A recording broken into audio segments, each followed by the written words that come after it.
3000 ఏళ్ల నాటి పురాతన గుడి. గర్భగుడి మొత్తం నీటితో నిండి ఉంటుంది. ఏడాది పొడవునా ఈ నీళ్లు ఇలాగే ఉంటాయి. ఏ కాలమైనా ఎండిపోవు. ఈ నీటికి వ్యాధుల్ని నయం చేసే గుణం కూడా ఉందంటారు. ఇక్కడ విషయం ఏంటంటే, ఈ నీళ్లు ఎక్కడి నుంచి వచ్చాయన్నది పెద్ద ప్రశ్న. దీనికి సమాధానం ఎవరికీ తెలియదు.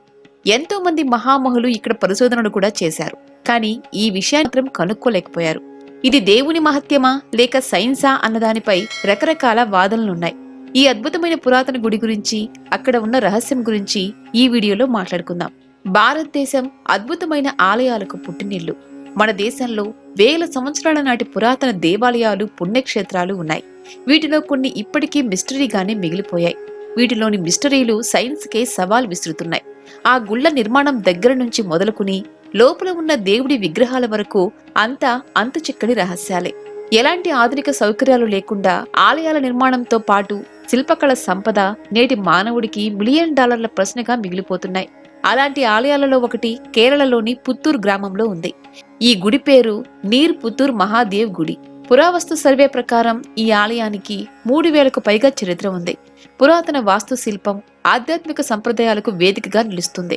ఈ గుడిలోని శివలింగాన్ని మనుషులు తయారు చేయలేదు. దానంతట అదే స్వయంగా వెలిసింది.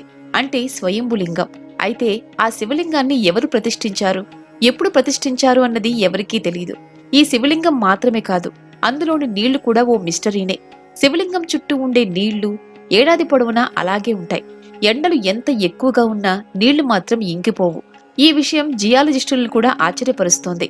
ఈ నీళ్లు ఎక్కడి నుంచి వస్తున్నాయో కూడా ఎవరికీ తెలియదు. ఈ నీళ్లకు మరో ప్రత్యేకత కూడా ఉంది. వీటికి రోగాల్ని నయం చేసే గుణం ఉందని నమ్ముతారు. ఈ నీటిలో ఉండే మినరల్స్ కారణంగా రోగాలు ఇట్టే నయం అవుతాయట. అక్కడి మిస్టరీల గుట్టు విప్పడానికి సైంటిస్టులు ప్రయత్నిస్తూనే ఉన్నారు. ఈ గుడిపై చాలా ఏళ్ల నుంచి పరిశోధనలు జరుగుతూనే ఉన్నాయి. అయినా గుడిలోని మిస్టరీలు ఇప్పటికీ కొలిక్కి రాలేదు. సైంటిస్టులే తలలు పట్టుకుంటున్నారు. ఇప్పుడే టెక్నాలజీ కూడా వాటి గుట్టును విప్పలేకపోతోంది. సైంటిస్టులు గర్భగుడిలోకి వెళ్లినప్పుడు ఏదో తెలియని శక్తిని ఫీల్ అయ్యారట. ఆ ఎనర్జీ ఏంటన్నది వాళ్లు చెప్పలేకపోయారు. అందుకే ఇప్పటికీ ఈ ఆలయం అంతుచిక్కని ప్రశ్నలాగే మిగిలిపోయింది. ఫ్రెండ్స్, ఈ వీడియో మీకు నచ్చినట్లయితే లైక్ చేయండి, షేర్ చేయండి. ఇలాంటి వీడియోస్ ఇంకా చూడాలి అనుకుంటే సబ్స్క్రైబ్ చేసుకోండి. పక్కనే ఉన్న బెల్ ఐకాన్ను ప్రెస్ చేయండి.